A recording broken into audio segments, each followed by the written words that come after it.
Friends, आज का जो हमारा टॉपिक है दैट इज म्यूटेशन। ये एक बहुत ही इम्पोर्टेंट टॉपिक है जो आपके जेनेटिक्स में और मॉलिक्यूलर बायोलॉजी में कवर किया जाता है। तो सबसे पहले समझते हैं म्यूटेशन क्या होता है। तो म्यूटेशन का मतलब है एक सडन और रैंडम चेंज, ठीक है। जैसे कि कोई भी एकदम से चीज चेंज हो गई, वेरिएशन आ गई, तो म्यूटेशन क्या है, एक बून भी है और एक बेन भी है। तो बून एक्चुअली इसलिए है क्योंकि अगर म्यूटेशन नहीं होगी तो वेरिएशंस कैसे आएंगी, और आपको पता है कि हम सब अलग इसीलिए है क्योंकि हमारे में वेरिएशंस है। पर ये एक बेन इसीलिए है क्योंकि म्यूटेशन होने की वजह से बहुत सारे डिजीजेस भी हो जाती हैं। So let's first talk about types of mutation. तो जो पहली है वो है पॉइंट वर्सेस फ्रेम शिफ्ट। ये वाले जो म्यूटेशन है ये हम अपनी क्लास 12th में भी कवर करते हैं। तो पॉइंट म्यूटेशन का क्या मतलब होता है, जैसे हम देख सकते हैं सिर्फ एक पॉइंट पर, एक पर्टिकुलर पोजीशन पे चेंज होना। जैसे हम यहाँ देख सकते हैं जी की जगह सी आ गया, तो इतना कोई मेजर फर्क नहीं पड़ता है।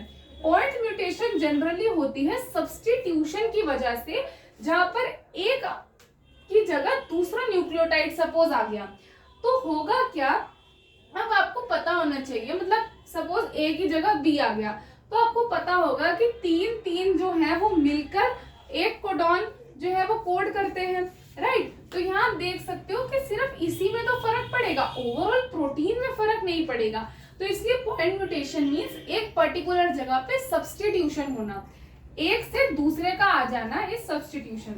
सब्स्टिट्यूशन में दो तरीके की हो सकती है, ट्रांजिशन और ट्रांसवर्जन। ट्रांजिशन का क्या मतलब होता है कि एक प्यूरिन की जगह प्यूरिन ही उसको रिप्लेस करेगा, या एक पायरेमाइडिन की जगह पायरेमाइडिन ही उसको रिप्लेस करेगा। अगर आपको नहीं पता है तो प्यूरिन्स और पायरेमाइडिन्स जो होते हैं वो नाइट्रोजनस बेसिस होते हैं। प्यूरिन की टाइप है एडेनिन और गुआनिन, जबकि पायरेमाइडिन की जो टाइप्स है वो है साइटोसिन, यूरेसिल एंड थाइमिन। अब फ्रेम शिफ्ट म्यूटेशन क्या होती है, इससे पहले हम ट्रांसवर्जन के बारे में भी जान लेते हैं। तो ट्रांसवर्जन क्या है, इसका मतलब है प्यूरिन की जगह कोई पायरेमाइडिन आ रहा है या पायरेमाइडिन की जगह कोई प्यूरिन आ रहा है। मींस इंटर क्रॉस रिलेशन है ये एक तरीके से। अगर ए की जगह जी या जी की जगह ए है तो वो ट्रांजिशन है, जबकि सपोज ए की जगह सी आ गया तो वो ट्रांसवर्जन है। अगर आप यहाँ पे देखिए तो ये प्यूरिन है और ये रिप्लेस हुआ है पिरिमिडीन से, तो इसको क्या कहेंगे हम, ये है ट्रांसवर्जन। तो अब बात करते हैं फ्रेम शिफ्ट म्यूटेशन की। तो फ्रेम शिफ्ट में क्या होता है, ये जनरली एडिशन या डिलीशन की वजह से होता है। तो सपोज करते हैं कि फोर्थ पोजीशन पे एक एडेनिन आ गया। अभी हम देख रहे थे कि ये जो है हमारे तीन इस तरीके से कोड कर रहे थे। जैसे ही बीच में ए आता है तो हम देखते हैं पूरा रीडिंग फ्रेम ही बदल जाता है। यहाँ पर सब्स्टिट्यूशन हो रही थी जिससे ज्यादा इम्पैक्ट नहीं पड़ रहा था, जबकि फ्रेम शिफ्ट में तो पूरा रीडिंग फ्रेम और जो प्रोटीन कोड हो रहा था इवन वो भी बदल जाता है।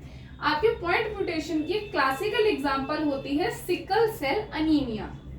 अब हम बात करते हैं दूसरे टाइप की म्यूटेशन की, जो कि होती है सोमैटिक वर्सेस जर्मिनल। तो सोमैटिक सेल्स क्या होते हैं, हमारे बॉडी के सारे cells except for the germ cells, इनको हम सोमैटिक सेल्स बोलते हैं। तो अगर सोमैटिक सेल में कुछ म्यूटेशन हुई है तो वो आगे वाले जनरेशन में पास ऑन नहीं होती है, जबकि अगर जर्मिनल सेल में कोई म्यूटेशन है तो वो आपके जर्म सेल्स में है, आपके सेक्स सेल्स में है, तो वो ऑब्वियसली आपके ऑफस्प्रिंग्स में भी जाएगी म्यूटेशन। तो इसीलिए जर्मिनल ही आगे कैरी फॉरवर्ड हो सकती है। तीसरी बात है, there are certain agents which are mutagenic. तो म्यूटाजेन का क्या मतलब होता है, ऐसे एजेंट्स जो कि म्यूटेशन कॉज कर सकते हैं। इनके एग्जांपल होते हैं base analogues, intercalating agents, hydroxylating agents and alkylating agents. It also includes deaminating agents. तो आइए अब जो है हम इनके बारे में थोड़ा डिटेल में देखते हैं। तो आइए सबसे पहले पढ़ते हैं बेस एनालॉग्स। तो बेस एनालॉग्स क्या होते हैं, ऐसी चीजें which are structurally similar to our nitrogenous basis.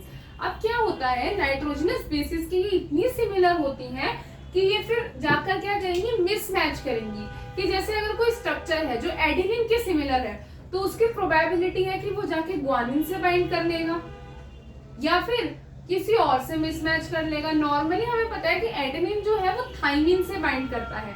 A forms double bond with T और जो जी है वो ट्रिपल हाइड्रोजन बॉन्ड बनाता है सी के साथ। बट यहाँ पर मिसपेयरिंग हो सकती है। जैसे एक एग्जांपल है 5 ब्रोमो यूरेसिल, ठीक है, it is very much similar to 5 methyl uracil. आप देख सकते हो कि सिर्फ एक फंक्शनल ग्रुप का ही तो डिफरेंस है। अगर मिथाइल ग्रुप होता है 5th पोजीशन पे तब हम उसे थाइमिन कहते हैं, जो हमारी एक नॉर्मल नाइट्रोजनस बेस है। पर अगर इसकी जगह ब्रोमीन ग्रुप अटैच हो जाए तो ये इसका बेस एनालॉग है, जो कि स्ट्रक्चरली इससे बहुत सिमिलर है, पर जाके मिसमैच क्रिएट करेगा और म्यूटेशन कॉज कर सकता है। Second is intercalating agents. तो इंटरकैलेटिंग एजेंट्स क्या होते हैं? जो हमारे डीएनए के बीच में अपने आप को स्टैक कर ले, अपने आप को इस तरीके से अरेंज कर ले डीएनए में, दैट आर इंटरकैलेटिंग एजेंट्स। इसका एक एग्जांपल है इथिडियम ब्रोमाइड, जो हमने एग्रोसेल इलेक्ट्रोफोरेसिस में भी पढ़ा था कि ईटीबीआर क्या है, अपने आप को डीएनए के बीच में इंटरकैलेट कर लेता है, जिसकी वजह से ही जेल डॉक में हमें जो डीएनए है वो ऑरेंजिश दिखता है। बट ईटीबीआर इज कार्सिनोजेनिक, इसलिए हमें इसे केयरफुली हैंडल करना चाहिए। इसके अलावा other examples are acridine orange and proflavine. These also are intercalating agents. Next is hydroxylating agents. तो हाइड्रोक्सिलामीन क्या करता है? जैसे इनका काम है हाइड्रोक्सिल ग्रुप ऐड कर देना, that is OH group add कर देना। जैसे ये साइटोसिन को बना देते हैं hydroxy cytosine. Now there is deaminating agents. Deaminating का क्या मतलब है?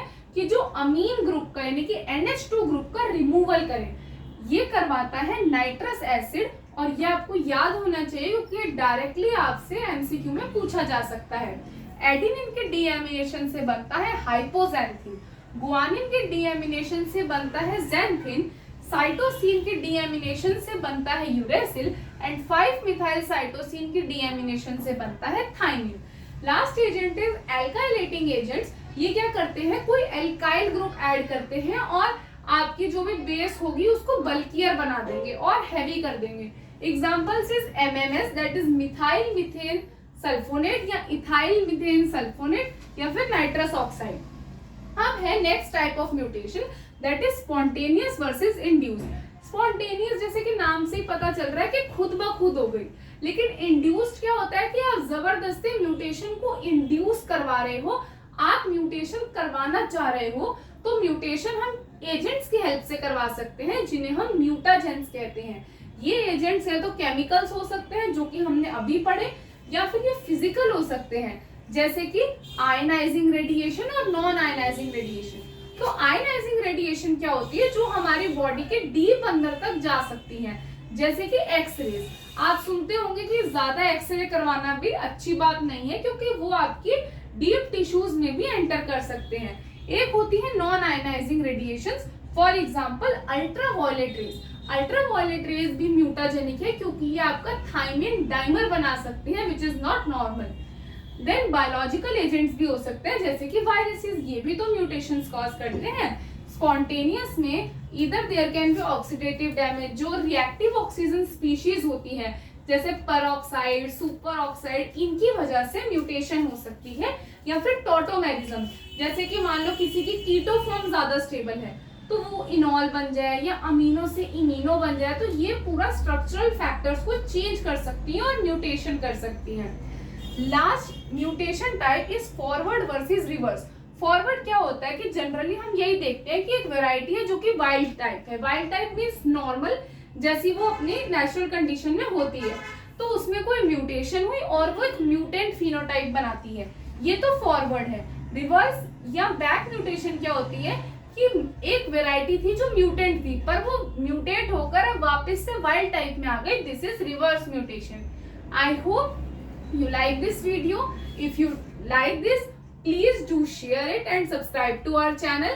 Also do comment अगर आपको कोई भी डाउट है या आपको इससे रिलेटेड और मटेरियल चाहिए। हम आगे भी और ऐसी ही वीडियोस लाते रहेंगे। Thank you very much.